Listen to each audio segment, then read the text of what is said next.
स्वागत है आपका श्री शक्ति क्लासेज में। पिछले जो वीडियो थे उनके अंदर हमारा जो चैप्टर नंबर 5 था उसको हमने कंप्लीट कर लिया था। आज वो हम नया अध्याय शुरू करेंगे, अध्याय नंबर 6, और जो है हमारा रासायनिक अभिक्रियाएं एवं उत्प्रेरक के बारे में। हम यहाँ पर इस अध्याय में अध्ययन करेंगे कि किस प्रकार से वो रासायनिक अभिक्रियाएं होती है, किस प्रकार की रासायनिक अभिक्रियाओं के कौन कौन से प्रकार होते हैं, और किस प्रकार से हम कोई भी अभिक्रिया उसकी गति को तीव्र कर सकते हैं या फिर मंद कर सकते हैं। ये पढ़ने से पहले हम यहाँ पर इसके अंदर सबसे पहला जो हमारा टॉपिक रहेगा वो रहेगा भौतिक परिवर्तन और रासायनिक परिवर्तन। तो पहला टॉपिक है हमारा भौतिक परिवर्तन।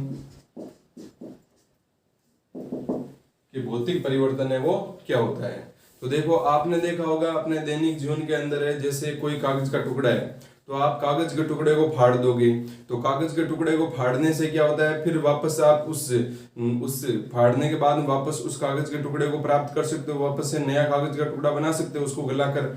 लेकिन अगर मान लो आपने क्या कर दिया, कागज को ही जला दिया, तो क्या जले हुए कागज से वापस हमारे को नया कागज प्राप्त हो सकता है? क्या नहीं प्राप्त हो सकता ना। इसका मतलब कुछ ऐसी घटनाएं होती है जिनमें तो क्या होता है, कोई चीज है जिसको हम दूसरे रूप में बदलते हैं और वापस उस रूप को, जिस रूप में बदला है उसका जो कारण था उस कारण को हटा दे तो वापस हमारे को वही पुण्य पदार्थ प्राप्त हो जाता है। और कुछ ऐसे पदार्थ होते हैं जिनको अगर हमने उनका रूप चेंज किया तो वहां पर क्या होगा, वापस पुण्य वही जो सेम पदार्थ था, जो प्रारंभिक पदार्थ था वो प्राप्त नहीं होता है।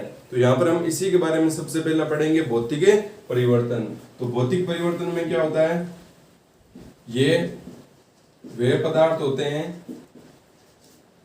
या ये वे परिवर्तन होते हैं जिनमें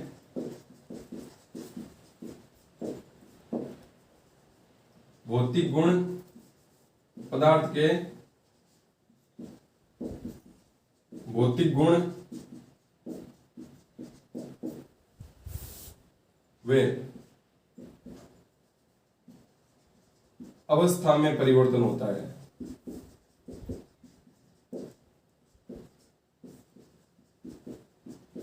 भौतिक परिवर्तन कहलाते हैं। तो ये वे परिवर्तन होते हैं, कौन से परिवर्तन होते हैं? भौतिक परिवर्तन वे परिवर्तन होते हैं जिनको क्या होता है, वहां पर उनकी अवस्था में, पदार्थ है उनकी अवस्था में और उनके केवल भौतिक गुण धर्मों में ही क्या होता है, परिवर्तन होता है। कोई भी एक पदार्थ है तो उस पदार्थ के है वो दो गुण होते हैं, एक तो होता है भौतिक गुणधर्म और एक होता है रासायनिक गुणधर्म।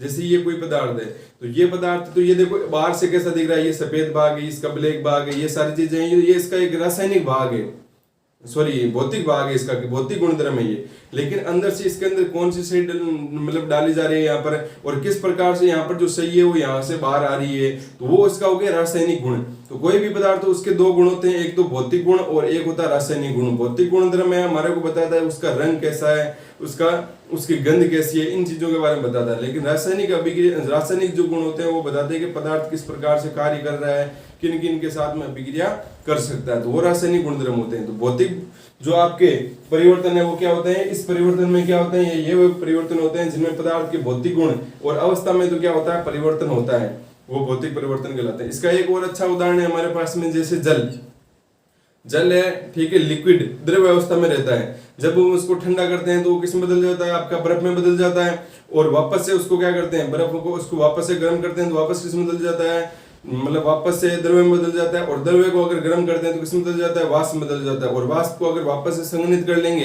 तो वापस से हमारे को है वो क्या मिल जाएगा, जो जल है वो द्रव्य अवस्था में मिल जाएगा। तो यहाँ पर देख लो, हमने द्रव्य से बर्फ में बदला और बर्फ वापस द्रव्य में बदल गई, द्रव्य वाष्प में बदला और वापस वाष्प किस में बदल गई, द्रव्य में बदल गई। मतलब एक रूप तो चेंज हो रहा है यहाँ पर। द्रव्य का पानी, जो पानी है, पानी द्रव्य रूप अलग है और बर्फ का रूप अलग है। द्रव्य है वो मतलब क्या होता है, आपका द्रव्य है वो लिक्विड होता है, जबकि बर्फ है वो सॉलिड होता है, ठोस होता है ना। तो वहां पर देखो अवस्था में परिवर्तन हुआ, यहाँ पर द्रव्य से लिक्विड से गई यहाँ पर सॉलिड में, फिर सॉलिड से लिक्विड, लिक्विड से वापस से आपका गैसीय अवस्था में चली गई। तो इस प्रकार से अवस्था चेंज हो रही है। और यहाँ पर उनके भौतिक गुणधर्म भी चेंज हो रहे हैं। यहाँ पर बर्फ अलग भौतिक गुणधर्म दर्शाती है, वो ठोस है, ठीक है, उसके अलग गुण होते हैं। तो उनके भौतिक और अवस्था में तो परिवर्तन हो गया, लेकिन वहां पर वापस हम पुनः जो प्रारंभिक पदार्थ है उसको प्राप्त कर सकते हैं। मतलब बर्फ को द्रव्य में, द्रव्य को बर्फ में ऐसे बदल सकते हैं। तो ऐसे जो भी परिवर्तन होते हैं हमारे दैनिक जीवन में, वो सारे क्या कहलाते हैं? भौतिक परिवर्तन ही कहलाते हैं।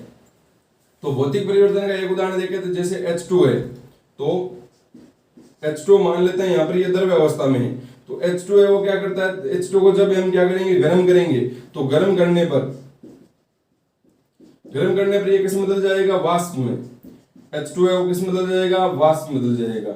और इसी को अगर हम वापस से क्या करते हैं? इसको हम करते हैं वापस से ठंडा करने पर ये किस में बदल जाएगा? आपका ठंडा करने का मतलब संघनन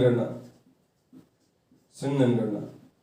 वाष्प को क्या करेंगे? हम संघनित करेंगे। और इसी का अगर उदाहरण देखें तो इसको अगर हम क्या करेंगे? यहाँ पर ठंडा करेंगे, तो ठंडा करने पर क्या हो जाएगा? जो आपका द्रव्य है वो किस में बदल जाएगा? आपका बर्फ में बदल जाएगा। तो ये यहाँ पर लिख देते हैं, ये बर्फ हो गया, ये H2 हो गया। और इसी को अगर आप वापस से क्या करोगे? गर्म करोगे, तो यहाँ पर ये क्या हो जाएगा? वापस से किस में बदल जाएगा? द्रव्य अवस्था में बदल जाएगा। तो यहाँ पर देख पा रहे हो आप कि जो H2 है द्रव्य अवस्था से मतलब किस में? बर्फ में, जो सॉलिड है ठोस अवस्था में गया, ठोस अवस्था से वापस बर्फ में, बर्फ से वापस से वाष्प में, वाष्प से वापस द्रव्य में, द्रव्य से वापस से ठोस अवस्था में जा रहा है। इसका मतलब यहाँ पर अवस्था में परिवर्तन हो रहा है। और जब भी अवस्था में कोई परिवर्तन होता है तो इस प्रकार की जो भी परिवर्तन होंगे वो क्या कहलाएंगे? भौतिक परिवर्तन कहलाएंगे। तो एक तो बात यहाँ से सीधी सी पता चल गई कि जो भौतिक परिवर्तन होते हैं वो आपके अस्थायी होते हैं, मतलब कभी भी स्थायी नहीं होते। ऐसे नहीं है कि एक बार है वो द्रव्य से बर्फ बदल गई तो बर्फ जिंदगी भर है वो बर्फ ही रहेगी, कभी पानी में नहीं बदलेगी, वापस द्रव्य में नहीं बदलेगी, ऐसा तो नहीं होता ना। इसका मतलब भौतिक परिवर्तन होते हैं वो आपके अस्थायी परिवर्तन होते हैं। तो भौतिक परिवर्तन की हमने परिभाषा देखी, अब इसके कुछ गुण पढ़ लेते हैं कि गुण क्या होते हैं। तो पहला गुण तो हो गया आपका कि भौतिक परिवर्तन क्या होते हैं? भौतिक परिवर्तन अस्थायी होते हैं।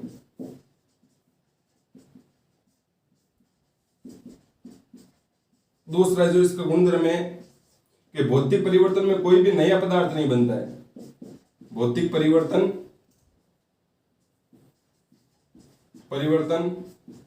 में कोई नया पदार्थ नहीं बनता है। नया पदार्थ थोड़ी बना है। यहाँ पर देखो, जल है तो जल बर्फ में गया तो बर्फ का कोई अलग फॉर्मूला थोड़ी होता है, H2 ही होता है। और वाष्प में गया तो वाष्प को अलग से फॉर्मूला थोड़ी है, H2 ही होता है ना। तो कोई भी नया पदार्थ है वो नहीं बनता है। ये इसका दूसरा गुणधर्म हो गया। तीसरा जो इसका गुणधर्म है वो है कि भौतिक परिवर्तन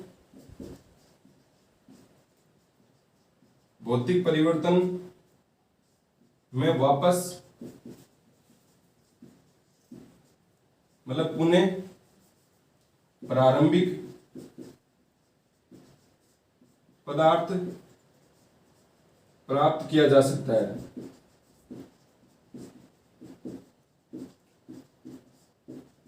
मतलब भौतिक परिवर्तन में क्या होगा?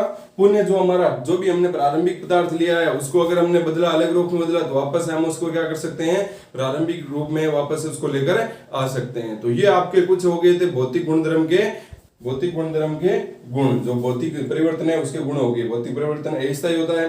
भौतिक परिवर्तन में कोई भी नया पदार्थ है वो नहीं बनेगा। भौतिक परिवर्तन में पुनः प्रारंभिक पदार्थ है उसको हम क्या कर सकते हैं? प्राप्त कर सकते हैं। तो ये हो गए आपके कुछ भौतिक परिवर्तन के गुण जो आपको ध्यान में रखने हैं। अब हम अगला जो हमारा रहेगा वो रहेगा रासायनिक परिवर्तन। ये वे परिवर्तन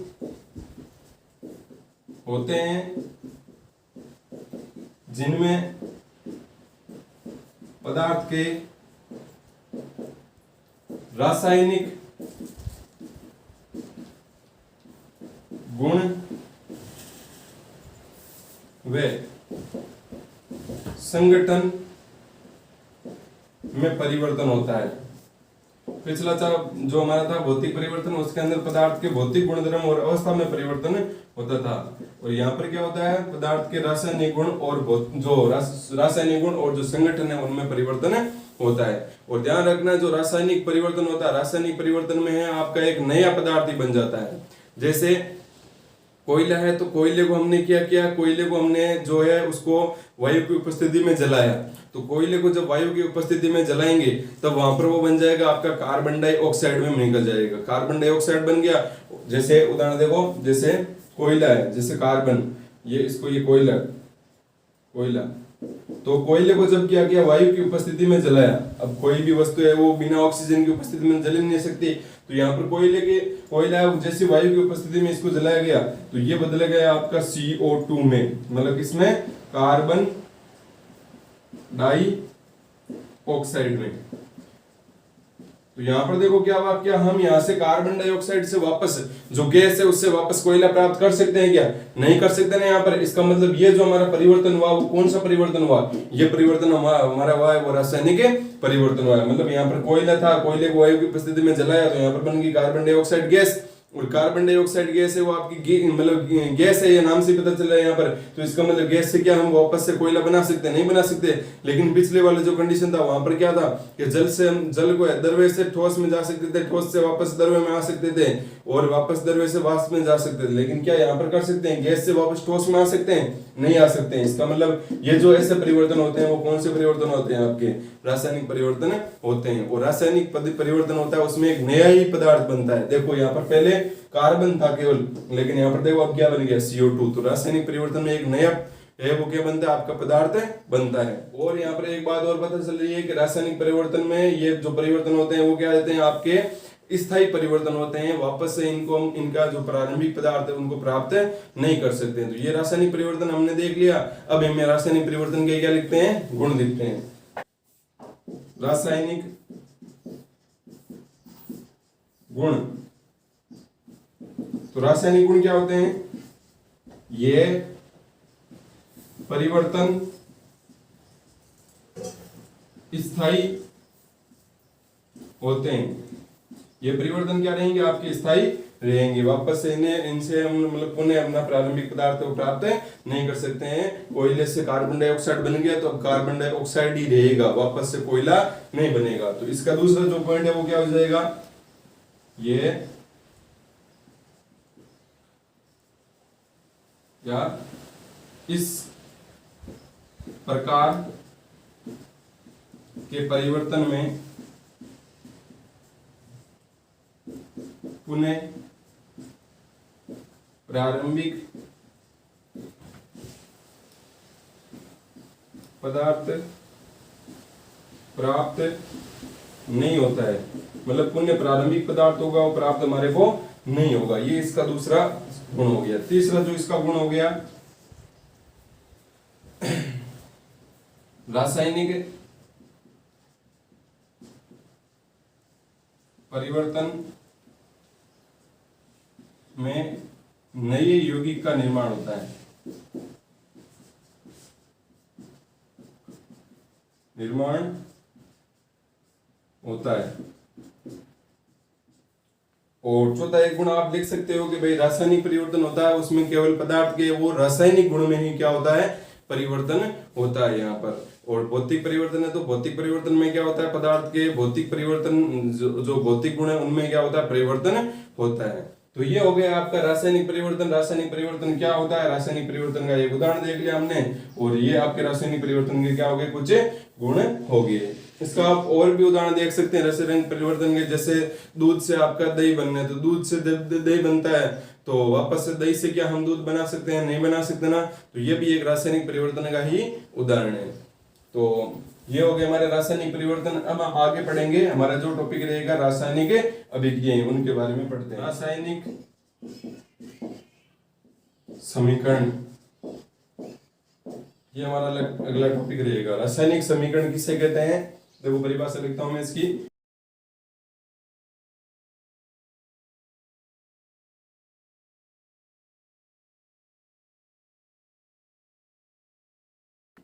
रासायनिक समीकरण कहलाती है। तो रासायनिक अभिक्रिया के पदार्थों को कैसे, जैसे देखो यहाँ पर कोयला, कोयले ने क्या की? किसके साथ में अभिक्रिया की? कोयले ने ऑक्सीजन के साथ में अभिक्रिया की। तो ऑक्सीजन के साथ में अभिक्रिया करने के पश्चात वो किस में बदल गया? आपका कार्बन डाई ऑक्साइड में। तो ये एक आपकी होगी रासायनिक अभिक्रिया। तो रासायनिक अभिक्रिया है। इस रासायनिक अभिक्रिया को हम अणुसूत्र में कैसे, और अणुसूत्र और जो इनके प्रतीक है उसके रूप में प्रदर्शित करते हैं, उसी को हम क्या कहते हैं? रासायनिक समीकरण कहते हैं। रासायनिक अभिक्रिया और रासायनिक समीकरण में क्या अंतर है? रासायनिक अभिक्रिया के पदार्थ होते हैं। ये तो एक रासायनिक अभिक्रिया होगी, मतलब कोयले ने क्या किया? जब किसके साथ में अभिक्रिया की? ऑक्सीजन के साथ में अभिक्रिया की, तो वे क्या होगी, एक अब रासायनिक अभिक्रिया होगी। अब इसी रासायनिक अभिक्रिया को हम है वो किसके रूप में प्रदर्शित करते हैं, जब अणुसूत्र या प्रतीकों के रूप में प्रदर्शित करते हैं तो उसको हम क्या कहते हैं, रासायनिक समीकरण कहते हैं। तो यहाँ पर जैसे कोयला है तो कोयले को मतलब क्या हो गया, ये सी हो गया, ये प्रतीक इसका अणुसूत्र हो गया, ये प्रतीक हो गया। फिर ऑक्सीजन, तो ऑक्सीजन का अणुसूत्र हो गया O2 और इससे क्या बन गया आपका यहाँ पर CO2। तो ये क्या बन गया आपकी रासायनिक समीकरण, इसको कहते हैं रासायनिक समीकरण, रासायनिक समीकरण। और ये ऊपर वाली क्या होगी, ये होगी आपकी रासायनिक अभिक्रिया। तो ये आपको समझ में आने जानी चाहिए कि रासायनिक समीकरण क्या होती है और रासायनिक अभिक्रिया क्या होती है। अब हम यहाँ पर क्या करेंगे, जो रासायनिक आपकी समीकरण है उसके हमें कुछ इंपोर्टेंट मतलब जो गुण पढ़ेंगे कि किस प्रकार से रासायनिक अभिक्रिया समीकरण है वो लिखी जाती है और किस प्रकार से रासायनिक समीकरण है उसको हम क्या कर सकते हैं, संतुलित कर सकते हैं। तो उसके लिए देखो यहाँ पर हम कुछ इंपोर्टेंट महत्वपूर्ण है वो इसके टॉपिक लिखते हैं यहाँ पर, रासायनिक समीकरण के लिखने के चरण। तो सबसे पहला जो चरण रहता है वो रहता है कि रासायनिक जो समीकरण लिखते हैं, रासायनिक समीकरण के अंदर हम है वो जो बाएं साइड में जो आपका ये कौन सा साइड हुआ, दायां साइड हुआ, और ये कौन सा साइड हुआ, बायां साइड। तो बाएं साइड में हम लिखेंगे अभिकारकों को, किसको लिखेंगे, अभिकारक या क्रियाकारक को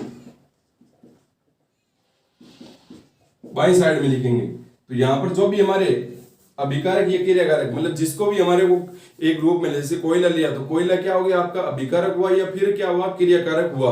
और फिर वहां से क्या बदल गया, आपके कार्बन डाइऑक्साइड में बदल गया। तो वहां पर जो कार्बन डाइऑक्साइड में बदला तो वो उसका हो गया उत्पाद। तो जब भी हम रासायनिक समीकरण लिखेंगे तो जो आपके क्रियाकारक या जो भी अभिकारक होंगे उनको हम लिखेंगे कौन सी साइड में, उनको लिखेंगे बाईं साइड में। फिर यहाँ पर क्या करेंगे, फिर हम लगाएंगे तीर का निशान, ठीक है, तीर का निशान लगाएंगे। फिर यहाँ पर हम जो दाईं साइड है उसमें लिखेंगे उत्पाद के बारे में, यहाँ पर हम लिख देंगे उत्पाद, ठीक है। तो ये हो गया आपके अभिकारक या क्रियाकारक और ये क्या हो गया आपके उत्पाद होगी। इसका एक और नाम होता है अभिकर्मक। क्या होता है, अभिकर्मक। तो ये भी आप लिख सकते हो। तो ये पहला आपका लिखने का चरण हो गया। तो रासायनिक अभिक्रिया लिखते समय हम क्या ध्यान रखेंगे कि बाईं साइड में हम क्या लिखेंगे, अभिकारक या क्रियाकारक लिखेंगे। और जो आपके दाईं साइड में हम क्या लिखेंगे, उत्पाद के बारे में लिखेंगे। अब देखो यहाँ पर जो इसका दूसरा जो लिखने का चरण है वो क्या है, पहला तो क्या होगा अभिकारक और यहाँ पर उत्पाद। दूसरा जो इसके अंदर आता है कि अगर मान लो अभिकारक के अंदर एक अभिकारक ना होकर मान लो 3-4 अभिकारक हो जाए, तो वहां पर 3-4 अभिकारक होंगे तो हम वहां पर क्या करेंगे, उनमें प्लस जोड़ के वो अभिकारक लिख देंगे।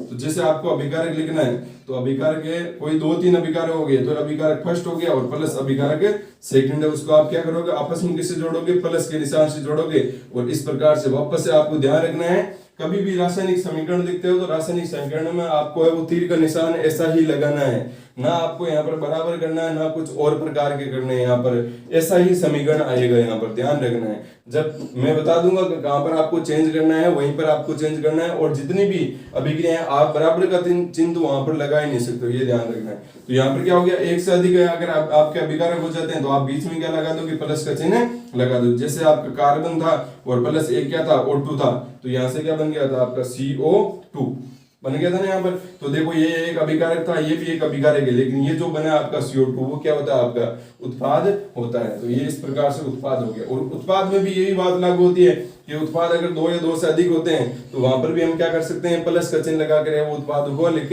सकते हैं। तो ये हो गया आपका लिखने का दूसरा चरण। तीसरा जो चरण रहेगा वो क्या रहेगा, देखो कि जब भी हम रासायनिक समीकरण देखेंगे तो रासायनिक समीकरण में हम क्या करेंगे कि जितने भी आपके इस साइड में बाईं साइड में जितने भी आपके हैं वो अणु रहेंगे उतने ही आपके दाईं साइड में अणु रहने चाहिए। मतलब तीर के निशान है, तीर के निशान के इस साइड में जितने आपके हैं वो ये जितने भी आप इनको बोल सकते हो, प्रतीक बोल सकते हो या अणु बोल सकते हो या तत्व बोल सकते हो। तो ये जो अणु और या तत्व है जितने इस साइड में उतने क्या होने चाहिए, इस साइड में होने चाहिए। तो यहाँ पर क्या हो जाएगा आपका कि तीसरा जो पॉइंट हो जाएगा वो क्या हो जाएगा कि अणु है वो जितने इस साइड बाईं साइड में होने चाहिए उतने ही आपकी किस साइड में होने चाहिए, दाईं साइड में होने चाहिए। और ऐसा क्यों होता है, क्योंकि यहाँ पर द्रव्यमान का संरक्षण भी होना चाहिए।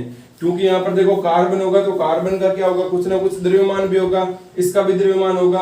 अब यहाँ पर एक नया पदार्थ बन गया। अगर मान लो ये बराबर नहीं हुए तो इसका मतलब, जैसे मान लो एग्जांपल के लिए कि जैसे यहाँ पर देखो एक एग्जांपल देखते हैं, जैसे N2 + H2 इनसे बनता है NH3, N2 + H2 इससे बनता है NH3। तो पहले इसका भार देख लेते हैं कि कितना भार होता है इसका। तो नाइट्रोजन आपका परमाणु क्रमांक 7 होता है, तो इसका परमाणु भार है वो लगभग कितना होता है, 14 होता है। तो यहाँ पर इसका 1 का 14, तो 2 का कितना हो गया, 28 हो गया। यहाँ पर इसका देखो कितना हुआ, हाइड्रोजन है, हाइड्रोजन 1H1 होता है, मतलब इसका परमाणु द्रव्यमान है वो कितना होता है, 1 होता है। तो यहाँ पर 2 हाइड्रोजन कितना हो गया, 2। तो टोटल यहाँ पर कितने हो गए, 30।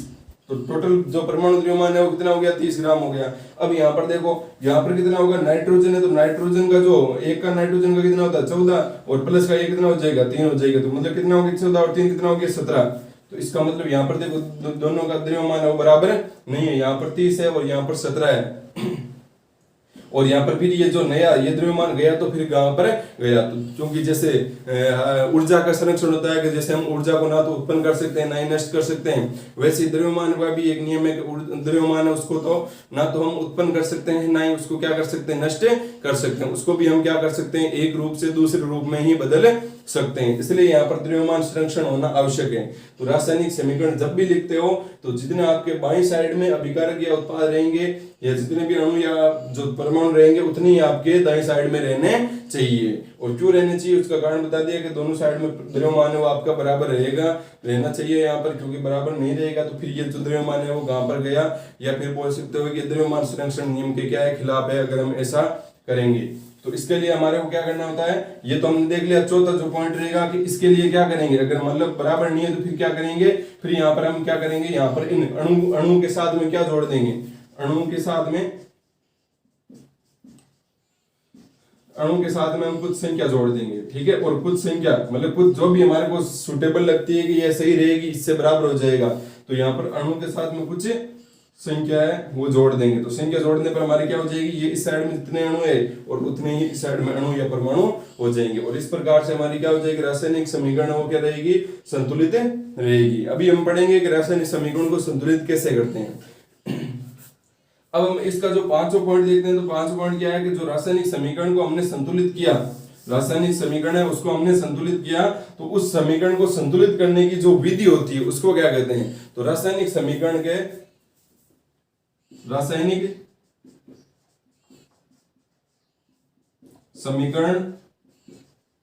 को संतुलित करने की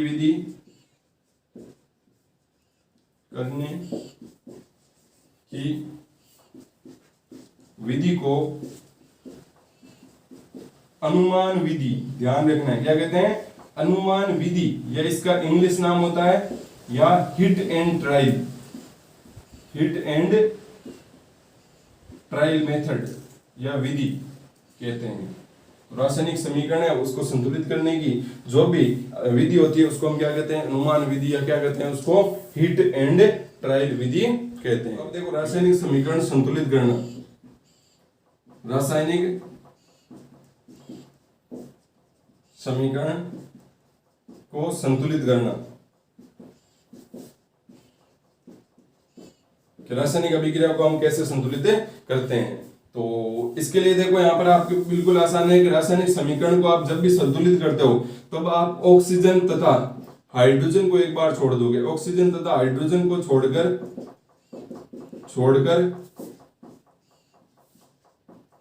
अन्य क्या करना आपको, अन्य जो भी तत्व होते हैं अन्य तत्वों को क्या करना है, संतुलित करना है, अन्य तत्वों को संतुलित करना है। जैसे कैसे देखो आप यहाँ पर, जैसे हम एक उदाहरण देते हैं C3H8 जो आपके बुक का ही है, प्लस इसके साथ में अभिक्रिया की ऑक्सीजन, यहाँ पर बनेगा आपका CO2 और प्लस का H2O। ये क्या होता है, ये होता है C3H8 होता है ना, इसको बोलते हैं प्रोपेन। क्या कहते हैं, इसका नाम क्या होता है, प्रोपेन। जो आप खाना बनाते हो जिस गैस की सहायता से जो आपके सिलेंडर में आती है उसके अंदर वो प्रोपेन गैस ही भरी जाती है। तो ये प्रोपेन गैस का फॉर्मूला है। अब ये प्रोपेन गैस है, जब अभिक्रिया करती है किसके साथ में, ऑक्सीजन के साथ में, तब वहां पर CO2 और H2O का निर्माण होता है। मतलब जब भी आपकी गैस है वो जलेगी तो जलने पर वहां पर क्या होता है, किसका निर्माण होता है, CO2 निकलती है, और साथ साथ में क्या निकलता है, वहां पर वाष्प भी निकलती है। ठीक है, तो यहाँ पर हमारे को इस अभिक्रिया को क्या करना है, संतुलित करना है। तो इस अभिक्रिया को संतुलित करने के लिए देखो आपके मैंने ऊपर बताया ऑक्सीजन तथा हाइड्रोजन को आपको क्या करना है, एक बार यहाँ पर छेड़ना ही है, यहाँ पर उसको ऐसे कैसे उनको रहने देना है। इसके अलावा जो बच जाते हैं उनको आपको पहले क्या करना है, संतुलित करना है यहाँ पर। तो यहाँ पर देखो क्या यहाँ पर सब बराबर है, यहाँ पर कार्बन 3 है, इस साइड में कितने हैं, ये आपके कौन से होते हैं, अभिकारक होते हैं ना, और ये कौन से होते हैं, उत्पाद होते हैं। तो यहाँ पर अभिकारक है, तो अभिकारक में देखो यहाँ पर कार्बन कितने हैं अभिकारकों के अंदर, यहाँ पर कार्बन है 3, और इस साइड में कितने हैं, यहाँ पर 1 ही है, और इस साइड में हाइड्रोजन कितने हैं, 8 है, इस साइड में कितने हैं, 2 है। इसका मतलब हमारे को क्या करना है, इसको संतुलित करना पड़ेगा।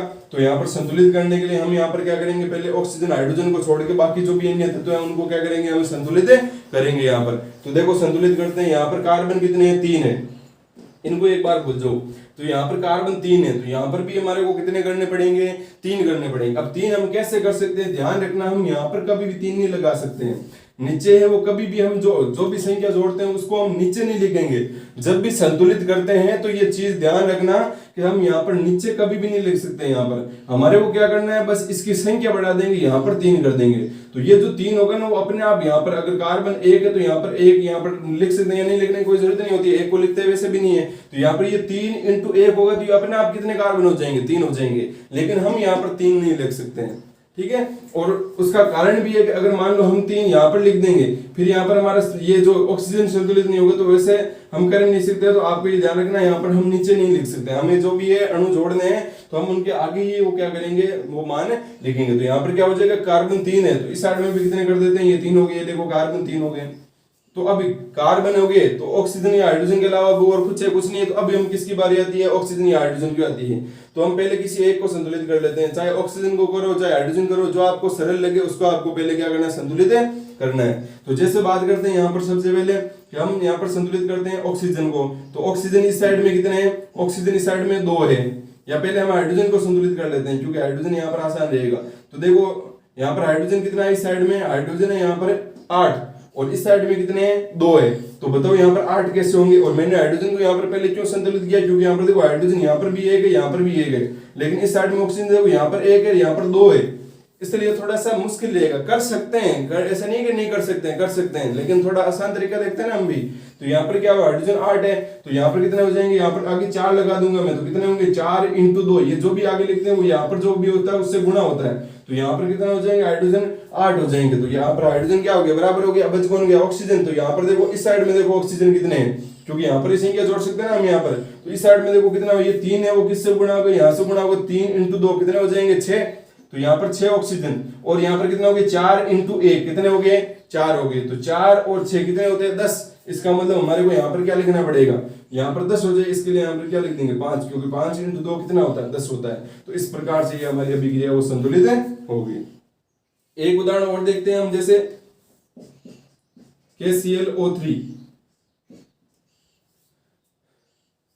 पोटेशियम क्लोराइड बोलते हैं इसको। तो KClO3 है वो आपका बनता है, ये आपका अभिकारक हो गया, अभिकारक से उत्पाद बनते हैं। तो इससे उत्पाद बनेगा KCl+ का O2, KCl+ का O2। तो अब इसको हम संतुलित करते हैं। तो हमारे को संतुलित करने का पहला वही नियम है कि संतुलित करते समय हमारे को पहले ऑक्सीजन और हाइड्रोजन को छोड़ना है, और बाकी को जो अन्य है उनको क्या करना है, संतुलित करना है। तो यहाँ पर ऑक्सीजन को छोड़ देते हैं, हाइड्रोजन तो वैसे भी नहीं है, तो ऑक्सीजन के अलावा जो है उनको संतुलित करते हैं। तो यहाँ पर देखो पोटेशियम इस साइड में कितने, 1 है, इस साइड में भी कितना है, 1 है, इस साइड में Cl कितने हैं, 1 है, इस साइड में Cl कितने, 1 है ना यहाँ पर। लेकिन ये तो मतलब क्या है, संतुलित है। इसका मतलब किसकी बारी आती है, ऑक्सीजन की। तो ऑक्सीजन इस साइड में कितने हैं, 3 है, और इस साइड में कितने हैं, 2 है। तो बताओ आप बराबर कैसे करोगे भाई, इस साइड में ऑक्सीजन 3 है और इस साइड में 2 है, तो बराबर कैसे करोगे, यहाँ पर क्या करोगे, 2 लिखोगे, 2 लिखोगे तो 4 हो जाएंगे, और यहाँ पर 3 हो गए, मतलब बराबर नहीं हो रहा है। इसका मतलब आपको क्या करना पड़ेगा, इस बार वो दोनों साइड में आपको क्या करना पड़ेगा, कुछ ऐड करना पड़ेगा। तो अगर आप यहाँ पर क्या कर दो, जैसे 2 और 3 है, यहाँ पर 3 2 है, इन दोनों को बराबर कैसे कर सकते हो, इसको किससे गुणा कर दो, 2 से गुणा कर दो, इसको किससे गुणा कर दो, 3 से गुणा कर दो, कितने हो गए टोटल, 6 हो गए, बराबर हो गए। तो वही यहाँ पर करेंगे हम, यहाँ पर कितने कर देते हैं, 3। तो यहाँ पर ऑक्सीजन कितने हो गए, 6 हो गए, ऑक्सीजन कितने हो गए 6, 3 इंटू 2 6 हो गए। अब यहाँ पर कितने ऑक्सीजन 3 है, तो इसका मतलब यहाँ पर आगे क्या कर देते हैं 2 कर देते हैं। समीकरण संतुलित हो गई? नहीं हुई समीकरण संतुलित है भाई, हमने ऑक्सीजन को संतुलित किया तो ये वापस से KCl में गड़बड़ आ गई ना। यहाँ पर देखो पोटेशियम 2 हो गए, Cl भी 2 हो गए, इसका मतलब यहाँ पर तो एक है, अभी भी अभिक्रिया संतुलित है नहीं हुई है। तो ऐसा नहीं है कि आप मतलब पहले इनको संतुलित कर लो कि पोटेशियम क्लोरीन संतुलित है, अब हमने ऑक्सीजन को संतुलित कर लिया तो अब सारे संतुलित हो गए, ऐसा नहीं। जब आप नई संतुलित करते हो, जब नया लास्ट तक जोड़ते हो तो आप सबको देखा करो लास्ट में कि कौन कौन अब सारे संतुलित है या नहीं है। अगर एक भी संतुलित नहीं है तो आपको फिर से संतुलित करना पड़ेगा, कोई और संख्या सोचनी होगी कि हम इसको कैसे अलग तरीके से संतुलित कर सकते हैं। तो यहाँ पर देखो क्या होगा, यहाँ पर 2 है तो सीधी सी बात है, यहाँ पर क्या कर देंगे 2 पोटेशियम हो जाएंगे, 2 क्लोरीन, और ये हो गया आपकी अभिक्रिया संतुलित हो गई। एक अन्य उदाहरण और देखते हैं जो हमने कल पढ़ा था, पीओपी का जो मतलब अभिकारक होता है वो कौन सा होता है, जिप्सम होता है ना, CaSO4.2H2O। और इससे क्या बनता है बताओ, पीओपी को जब हम क्या करते हैं, पीओपी को गर्म करते हैं तो यहाँ पर क्या हो जाएगा, क्या क्या बनेगा, CaSO4.2H2, ये पीओपी हो जाएगा। जिप्सम को जब गर्म करेंगे तो पीओपी, और प्लस के साथ में क्या बनेगा आपका H2O बनेगा। अब इसको संतुलित करते हैं तो देखो कैल्शियम कितना है, यहाँ पर 1 है, इस साइड में भी 1 है, यहाँ पर SO4, ये S ले लो या O, ये S ले लो, साथ में ले लो। तो यहाँ पर SO4 कितने हैं, यहाँ पर 1 है, इस साइड में भी कितना है SO4 1 है। अब यहाँ पर देखो असंतुलित कौन है, यहाँ पर देखो, यहाँ पर हाइड्रोजन है जो H2 है, या तो हाइड्रोजन ऑक्सीजन को अलग अलग ले लो या फिर साथ में ले लो। तो H2 है तो H2 है, यहाँ पर कितने हैं 2 है, और इस साइड में कितने हैं देखो 1 H2 और 1 आधा H2, मतलब इस साइड में 1.5 H2 है और इस साइड में 2 H2 है। तो आप कैसे बराबर करोगे इनको, तो उसके लिए मैंने बताया था, यहाँ पर आप क्या कर दो, यहाँ पर अगर 2 लिख दोगे, यहाँ पर 2 लिख दोगे तो ये 2 क्या होगा, यहाँ पर पहले तो इससे गुणा होगा, तो यहाँ पर कैल्शियम कितने हो गए 2 हो गए, कैल्शियम 2 हो गए, तो इसका मतलब यहाँ पर भी आपको 2 करना पड़ेगा। ये आपको सोचना पड़ेगा कि कौन सी हम चीज यहाँ पर रखेंगे। अगर मान लो आप सोच नहीं पाते हो तो भी एक अलग मेथड भी है, ठीक है, वो मेथड है मैं आपको बताऊंगा। इससे थोड़ा सा लंबा तो हो जाएगा, लेकिन आपकी जो रासायनिक समीकरण है वो बिल्कुल चुटकियों में वो क्या हो जाएगी, संतुलित हो जाएगी, अगर आपको ये नहीं सोच पाते हो तो। यहाँ पर क्या होगा 2CaSO4.2H2, तो यहाँ पर कैल्शियम 2, जैसे यहाँ पर 2 किया तो कैल्शियम 2 हो गया, SO4 भी 2 हो गया, तो यहाँ पर कैल्शियम 2 SO4 2, लेकिन यहाँ पर देखो H2 कितने हुए, अब ये पहले 2 है वो इससे गुणा हो गया, तो 2 और 2 कितने हो गए 4 हो गए, तो मतलब 4 H2 है, इस साइड में कितने H2 है 4 H2 है, तो यहाँ पर भी देखो कितने होने चाहिए आपके 4 H2 होने चाहिए। अब ये देखो 2 पहले इससे गुणा होगा तो 2 इंटू 1/2, तो 2 से 2 कैंसिल हो गया, मतलब कहने का मतलब इस जगह की बात करें तो यहाँ पर कितना H2 है, केवल 1 H2 है, और यहाँ पर भी 1 H2 है, तो यहाँ पर ये 1 और 1 कितने हो गए 2, लेकिन इस साइड में कितने हैं 4, इसका मतलब इस साइड में भी कितने होने चाहिए 4 होने चाहिए, और 4 होने के लिए इस साइड में 2 H2 तो पहले से ही है, और कितने जोड़ देते हैं 2 जोड़ देते हैं, तो 2 और जोड़ेंगे, 2 जोड़ने का मतलब यहाँ पर क्या कर देते हैं 3 कर देते हैं।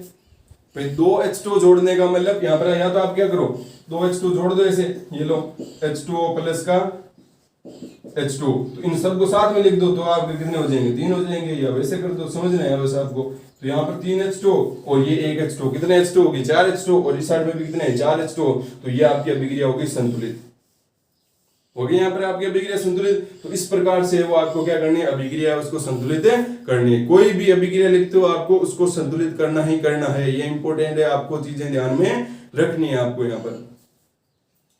अब देखो मैं कुछ एक नया मेथड बताता हूं आपको।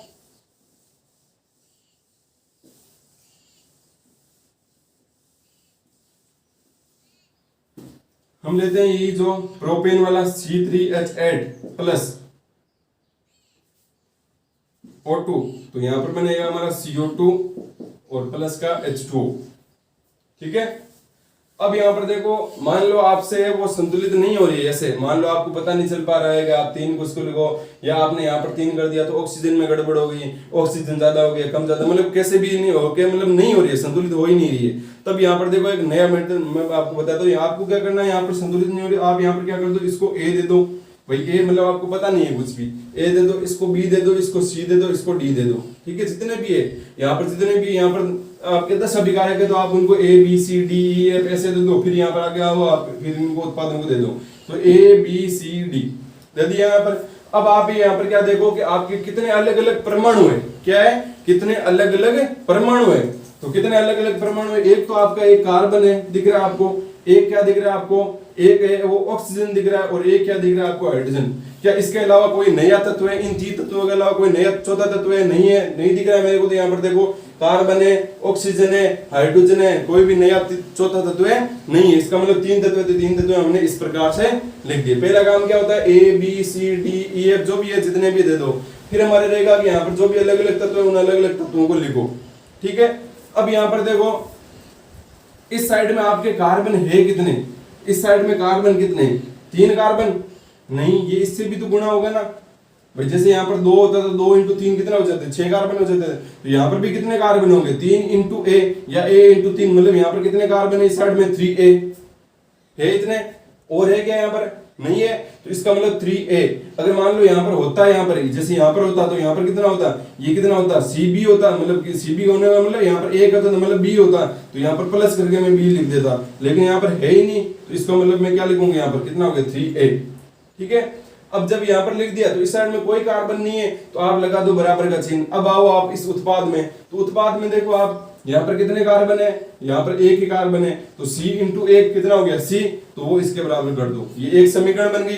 अब यहाँ पर आओ ऑक्सीजन में, तो ऑक्सीजन में आप देखो इस साइड में ऑक्सीजन कितने हैं, पहले इस साइड अभिकारक वाले ऑक्सीजन देखेंगे, तो यहाँ पर ऑक्सीजन कितने हैं, 2 इंटू बी मतलब कितने होंगे 2b, और एक है यहाँ पर ऑक्सीजन नहीं है। तो इस साइड में आओ उत्पाद की साइड में, तो उत्पाद की साइड में देखो कितने ऑक्सीजन है, एक तो है 2c, तो पहले तो उत्पाद की साइड में आगे तो बराबर का लगा दो चिन्ह। अब यहाँ पर देखो कितने हैं, 2c मतलब 2c हो गया आपका ऑक्सीजन, और यहाँ पर कितना ऑक्सीजन है, यहाँ पर देखो एक क्या हो गया ए d इंटू 1 मतलब d, तो प्लस करके आप d लगा दो, ये ऑक्सीजन वाली समीकरण बन गई।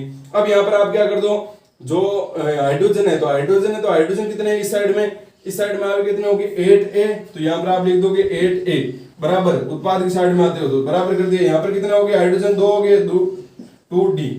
तो ये आपकी अलग अलग जो तत्व थे उन सब की समीकरण बन गई। इतने तक समझ में आया सबको कि कैसे किया हमने, पहले समीकरण लिखी, ए बी सी डी नाम दिए, फिर अलग अलग तत्व लिख दिए, फिर वहां पर अलग अलग तत्वों के लिए अलग अलग क्या बना दिया हमने, समीकरण बना दी। जो अभिकारक है इस साइड वाले उनको इस साइड में लिख दिया, और फिर बराबर करके उत्पाद वालों को इस साइड में लिख दिया। इतना समझ में आ गया। अब देखो आगे क्या करते हैं, जो भी यहाँ पर ज्यादा बार है, ज्यादा बार तीनों समीकरणों में जो भी ज्यादा, जैसे यहाँ पर इस समीकरण में ए भी है, इस समीकरण में ए नहीं है, इस समीकरण में ए है, तो मतलब यहाँ पर ए 2 बार है। सी देखो इस समीकरण में भी है, इस समीकरण में भी है, इस समीकरण में नहीं है। यहाँ पर देखो बी है, बी इस समीकरण में मतलब बी तो एक ही है तो उसको लेने चाहिए। यहाँ पर डी है, डी है, मतलब यहाँ पर ए भी दो समीकरणों में आ रहा है, सी भी 2 समीकरणों में आ रहा है, डी भी 2 समीकरणों में आ रहा है। तो अगर ऐसी कंडीशन आ जाए तो आप किसी को भी ए सी डी, बी को तो नहीं मानोगे, ए सी डी इनमें से किसी को एक मान लो, तो हम यहाँ पर ए है उसको क्या मान लेते हैं, एक मान लेते हैं, आपकी मर्जी से मानना है। और अगर ए तीनों में आ रहा है तो आपको ए को ही क्या मानना है, आपको एक मानना है, ठीक है। तो यहाँ पर एक को मान लिया हमने एक। अब एक को जैसे ही हमने एक माना, एक को हमने जैसे ही एक माना, तो यहाँ पर एक मानते ही यहाँ पर देखो क्या हो जाएगा, एक मानते ही यहाँ पर जो यहाँ पर मान रख दो, तो सी का मान कितना आ जाएगा बताओ, यहाँ पर 3 इंटू 1 बराबर कितना हो गया सी, मतलब सी बराबर कितना आ गया 3, तो सी का मान आ गया 3, ए का मान 1, सी का मान 3। अब देखो यहाँ पर डी का मान भी आ सकता है, यहाँ पर क्या हो जाएगा 8 इंटू ए का मान 1 बराबर 2d, 2 से कितने 4 हो गया, मतलब डी बराबर कितना आ गया 4, तो यहाँ पर लिख दो, तो डी बराबर आ गया आपका 4। अब यहाँ पर आओ, आपके पास में सी डी इनका मान है तो बी का मान निकाल सकते हो, तो यहाँ से 2b बराबर 2 इंटू सी का मान कितना है 3, तो इंटू 3 प्लस डी का मान कितना है 4, तो 2b बराबर 2 इंटू 3 कितने हो गए 6 प्लस का 4, मतलब 2b बराबर कितना हो गया 10, मतलब b बराबर कितना आ गया 5, तो यहाँ से b बराबर लिख दो, आप कितना आ गया 5 आ गया। आपका आ गया, यहाँ पर बिल्कुल सोल्व करना था, जो ज्यादा बार है उसको एक मान लेंगे, चाहे एक यहाँ पर अगर यहाँ पर ए दोनों समीकरणों में सी भी 2 समीकरण, तो यहाँ पर आप ए सी डी में से किसी को एक मान सकते हो। और फिर हमने एक का मान आ गया तो हम इन समीकरणों में क्या कर सकते हैं, एक का मान रख के वो सारे जो मान है उनके मान निकाल सकते हैं। तो हमारे पास में देखो ए का मान आ गया, बी का, सी का, डी का, ये जो हमारे थे चर थे इनके सबके मान आ गए। तो अब इस समीकरण में हमें रखते हैं यहाँ पर, तो देखो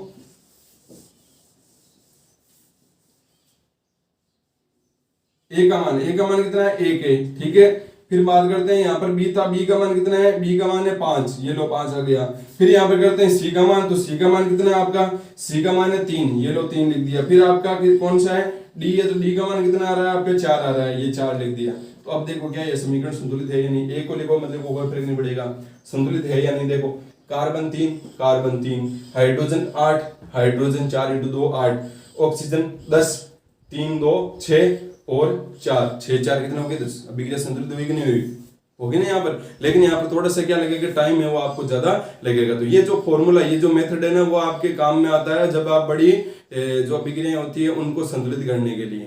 तो ये मैंने मेथड बताया, ये थोड़ा सा लंबा है, तो आप है वो कोशिश करना कि आप आसानी से ऐसे, जैसे हमने सोच के यहाँ पर कर लिया था ना कि यहाँ पर कार्बन 3 है तो यहाँ पर कार्बन 3 कर लेंगे, तो ऐसे करोगे तो आपके लिए बेहतर रहेगा। आप कम समय में अधिक से अधिक समीकरण है वो संतुलित कर पाओगे। ये मैंने जो मेथड मैंने बताया है वो केवल आप वहीं पर प्रयोग करोगे जहां पर आपको प्रॉब्लम हो रही है, कि मान लो आप एक को संतुलित कर रहे हैं दूसरा संतुलित नहीं, मतलब आपके पास में कोई चारा नहीं बचता है ये मेथड प्रयोग करने के लिए, तभी आप इसका प्रयोग करोगे, क्योंकि इसमें समय ज्यादा लगेगा और बोर्ड एग्जाम के अंदर समय की बहुत बड़ी है वो कीमत होती है। तो ये हो गया आपके रासायनिक समीकरण को संतुलित कैसे करते हैं। समझ में आ गया होगा कि कैसे किया हमने। एक और उदाहरण देख लेते हैं, चलो अगर नहीं समझ में आया तो इस बार अच्छे से समझ में लेना। आप देखो, जैसे उदाहरण देखते हैं KClO3, तो यहां से क्या बना था आपका KCl प्लस का O2, हमारे को इसको संतुलित करना है, ठीक है। तो इसको कैसे संतुलित कर दें, देखो वही संतुलित करने वाला वही मेथड ABCD मेथड। क्या होगा ABCD मेथड, यहाँ पर क्या करेंगे, यहाँ पर सबसे पहले हम यहाँ पर क्या लिखेंगे A, तो ये A, फिर B और यहाँ पर C लिख दिया। ABC लिखने के बाद हमारा क्या कार्य होता है कि हम जितने भी अलग अलग परमाणु उनको लिखते हैं। तो यहाँ पर देखो एक तो पोटेशियम है, एक आपका क्लोरीन है और एक ऑक्सीजन है। क्या इन 3 तत्वों के अलावा कोई अन्य तत्व है? नहीं है तत्व अन्य, इसका मतलब यहाँ पर हमने ये 3 तत्व लिख दिए। अब आपको क्या बनानी है, ABCD लिखने के बाद में आपको तत्व लिखने के बाद में अब आपको लिखना होती है समीकरण है, तो समीकरण लिखो। पहले अभिकारक वाले लिखते हैं। यहाँ पर देखो पोटेशियम कितना है, यहाँ पर कितना A है, तो ये A लिख दिया। यहाँ पर कुछ नहीं है तो यहाँ पर बराबर कर दोगे। यहाँ पर कितने है B है, तो A बराबर आ गया B। क्लोरीन के लिए देखो, यहाँ पर क्लोरीन कितने हैं आपके A है और यहाँ पर क्लोरीन कितने हैं B है, तो ये हो गया A बराबर B। देखो अभिकारक वाले इस साइड में लिखे और इस साइड में और कुछ नहीं था, इसलिए प्लस में यहाँ पर कुछ नहीं किया, उस साइड में आ गए और उस साइड में हमने लिख दिया। फिर यहाँ पर ऑक्सीजन आते हैं, तो ऑक्सीजन यहाँ पर कितने हैं 3 × A, तो मतलब कितने हैं 3A। अब यहाँ पर ऑक्सीजन है और नहीं है तो क्या करेंगे, बराबर जब उत्पाद की तरफ आएंगे तो यहाँ पर ऑक्सीजन कितने होंगे, यहाँ पर ऑक्सीजन होंगे 2 × C, तो यहाँ पर होंगे 2C। और ये भी ध्यान रखना कहीं ऐसे नहीं है कि यहाँ पर ये CO2 कर लो, ठीक है। तो आपको अच्छे से यहाँ पर ध्यान रखना है कि आपने C लिखा है यहाँ पर। तो ये हो गया आपका A बराबर B और 3A बराबर 2C। तो यहाँ से अब हमारे को क्या करना है, जो समीकरण में ज्यादा बार है उसका मान रख लो। समीकरण में ज्यादा बार कौन है, A यहाँ पर इसमें भी आया, इसमें भी आया, इसमें भी है, मतलब यहाँ पर A को क्या रखोगे आप 1 रखोगे, तो A को 1 रख लो। और A को 1 रखते ही B का मान कितना चाहिए, यहाँ पर 1 रखो तो B का मान कितना जाएगा 1। आगे सीधी सी बात है। यहाँ पर देखो A का मान रखो, तो A का मान रखा आपने कितना 1, तो बराबर 2C। तो यहाँ C बराबर कितना आ गया 3/2, तो C बराबर आ गया आपका 3/2। तो ये काम हमारा कंप्लीट हो गया। अब देखो यहाँ पर A का मान कितना है, A का मान है 1, ठीक है। B का मान कितना है, B का मान है 1। C का मान कितना है, C का मान है 3/2। अब ये हमारी अभिक्रिया है वो संतुलित हो गई। लेकिन सर ये तो पहले वाली जैसी नहीं है, ये कैसे संतुलित हो गई, तो ये देखो इसको ये संतुलित मान सकते हैं यहाँ पर, लेकिन यहाँ पर देखो भिन्न में आ रही है। अगर आपको ये जो नीचे बट्टा में संख्या आ रही है इसको गायब करना है तो आप क्या कर दो, ये 2 कैसे गायब होगा, अगर आप पूरी इस समीकरण को क्या कर दोगे 2 से गुणा कर दोगे। 2 से गुणा करते यहाँ पर 2 से गुणा होगा तो 2 हो जाएगा, यहाँ से 2 से गुणा होगा तो यहाँ पर 2 हो जाएगा, और यहाँ से जैसे ही 2 से गुणा होगा 2 से 2 कैंसिल हो जाएगा और ये आपकी अभिक्रिया वो संतुलित। अब देखो ये आपको पहले जैसे लग रही है, लग रही है ना। तो ये इस प्रकार से आपको क्या करना है, अभिक्रिया है उनको क्या करना है, संतुलित करते ले जाना है। और भी आपकी जो बुक के अंदर है वो आप देख लेना, जो आपका अध्याय नंबर 6 है, या जो भी आपको अध्याय नंबर 6, 5 में जो भी आपको अभिक्रिया दिखे उस अभिक्रिया को आप पहले तो ऐसे संतुलित करने की कोशिश करना, या फिर नहीं होता है तो फिर आप ABCD जो मेथड है वो लगा के देखना, उससे तो आपकी वो संतुलित होगी कन्फर्म है। तो ये आज वो हमने कुछ रासायनिक समीकरण है उसके लिखने के कुछ है वो चरण लगभग 6 या 7 चरण पढ़ दिए थे। कुछ चरण है वो आपके बच जाते हैं जिनका अध्ययन है वो हम जो अगला जो वीडियो लेक्चर आएगा उसके अंदर है वो हम करेंगे। तो इससे पिछला जो आपका अध्याय है 5वां है उसको आपको अच्छे से है वो याद करना है। उसका आपका एक टेस्ट होगा तो वो आपको बता दिया जाएगा कब टेस्ट लेंगे, तो आपको उसको भी साथ साथ में अध्ययन करते जाना है। और आज के जो टॉपिक पढ़ाए उनको भी आपको अध्ययन करना है। और आज के टॉपिक में भी जो भी आपके छोटे छोटे जितने भी क्वेश्चंस बनते हैं आपको उनको लिखना है अपनी जो नोटबुक है उसके अंदर।